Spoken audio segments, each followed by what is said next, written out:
She has no town hall meetings that she is willing to go to face the public. Instead, she goes to an elementary school on Potrero Hill. Instead, she goes where she picks the people to speak. And if someone doesn't speak that she doesn't like, off with their heads. I'll be right back.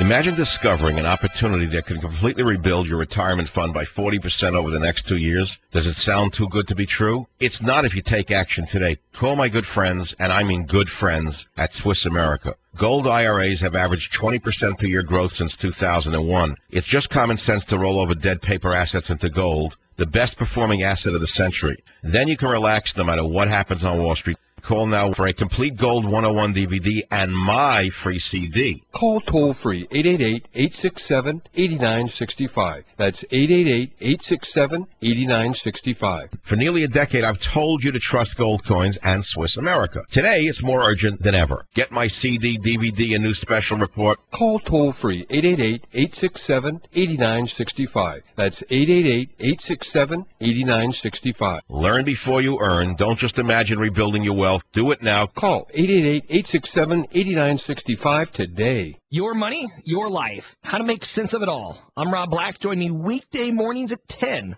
on Talk 910 KNEW.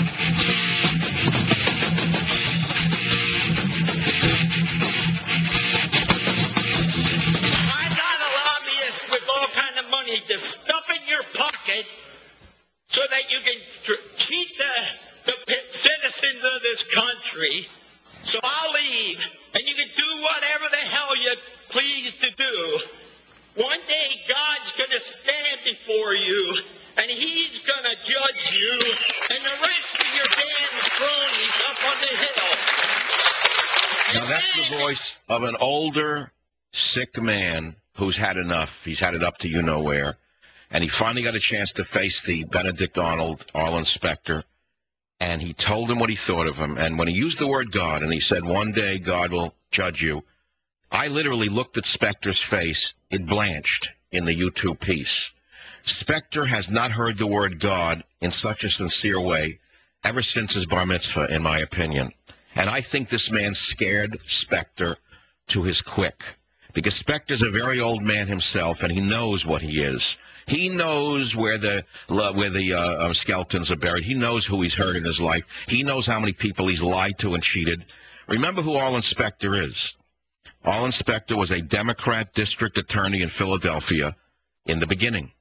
And it was Arlen Specter who helped get a murderer out of the United States of America to avoid justice. The murderer, Ira Einhorn.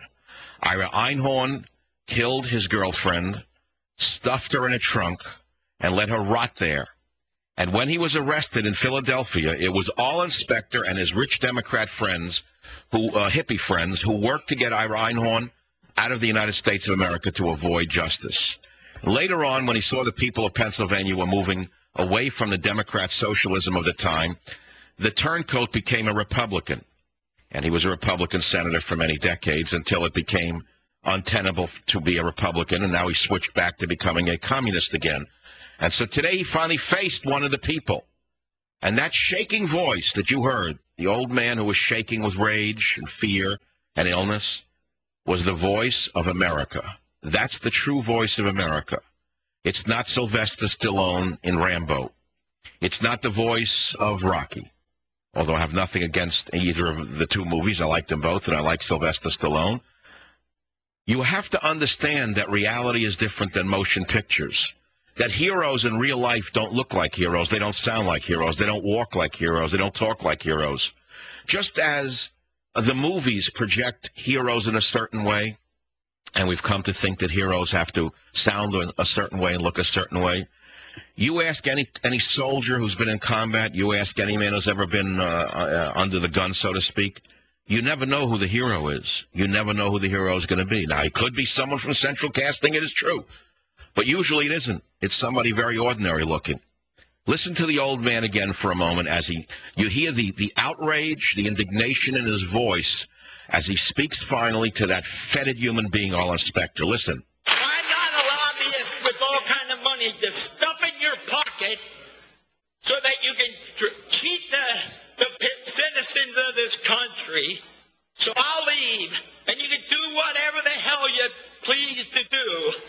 One day God's going to stand before you, and he's going to judge you and the rest of your damn cronies up on the hill.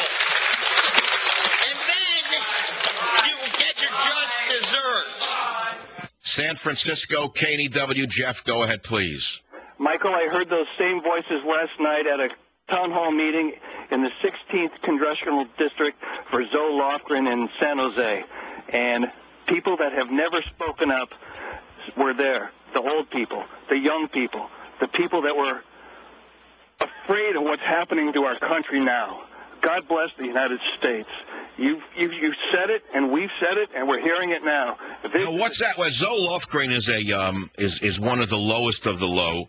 She was put into that office by her brother-in-law's money. You know who she is, don't you? You know who her brother-in-law is? It's Sandy Weil of ex-City Corps.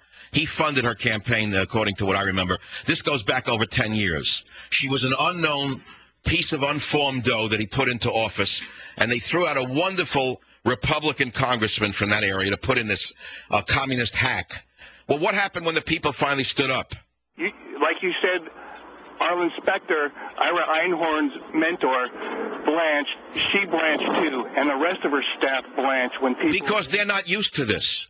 People like Zoe Lofgren, Dianne Feinstein, Barbara Boxer, all of the wonderful, superb leaders that we have not faced the people in perhaps 10 years. They don't know what the people are like.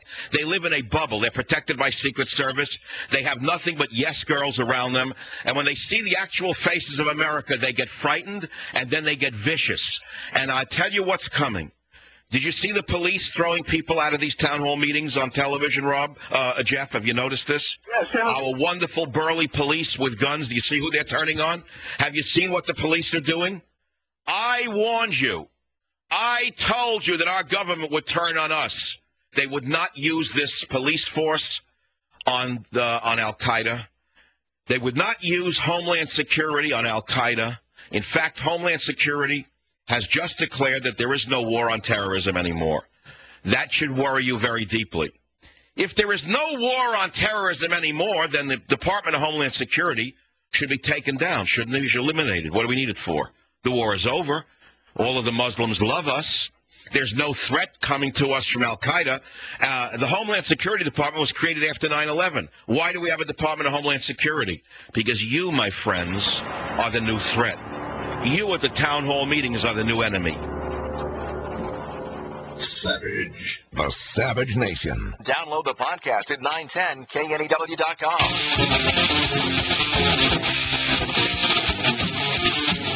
Well, the last time I had to confront something like this was when I voted for the Civil Rights Bill and my opponent voted against it. At that time, we had a lot of Ku Klux Klan folks and white supremacists and folks in white sheets and other things running around causing trouble. Well, now the Democrats, of course, are wearing the white sheets on their souls. That was Representative John Ding Dong, Democrat of Michigan, comparing town hall protesters to Ku Klux Klan members. Now, of course, he, as I said to you, is now wearing a pointy hat on his soul, as are all of the Democrats trying to force socialized medicine upon us. Let's go to the callers on the Savage Nation. In Riverside, California, Brian, welcome to the program. Go ahead, please.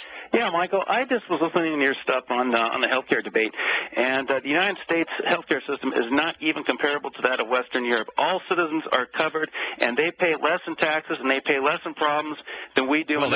Slow down. Which Western European nation in particular are you referring to as having a superior medical system? France and Italy, all their healthcare systems. So you prefer a doctor with garlic breath and red wine stains on her smock to an American doctor? Let's start with your preferences. Can you name one medical innovation developed in France in the last 50 years? You're changing the subject. I'm talking about basic... Well, that's because you're reading from a script given to you by somebody who's lobbying for this from the Obama administration. I can smell you from a mile away. You're a paid caller to this show, and I asked you a question that's not on your script. Name one medical innovation developed in France in the last 50 years. I'm a man who can actually think. I'm a free spirit. You obviously can't answer the question because you came in with a prepared script. You're bought and paid for by the corporations. Well, that's an easy one. You know that that's not true. I have no payment from any corporations, but you know that's not the issue. You can't answer the question. Can you name one medical innovation developed in France in the last 50 years? Can you or can't you? Mike calls it right. When have I ever been wrong about callers? Never. I can smell it from a mile away. When I see Riverside, I know it's a generic dial-a caller. It's a rent-a-caller. You know, Jesse Jackson and Al Sharpton were specialists in rent-a-mobs. Nancy Pelosi specializes in rent-a-mobs, usually SEIC union thugs and union workers. But the actual people are going out on their own, and when you ask a real question such as I did, this stooge was thrown off base. And I guess if he prefers a doctor with garlic breath and red wine stains on her smock, he's certainly free to go to Paris for wonderful medical care. I don't know who else would go to Paris for medical care. His opening statement was that everyone is covered and that they pay lower taxes. The answer to that, of course, is that they're not deluged with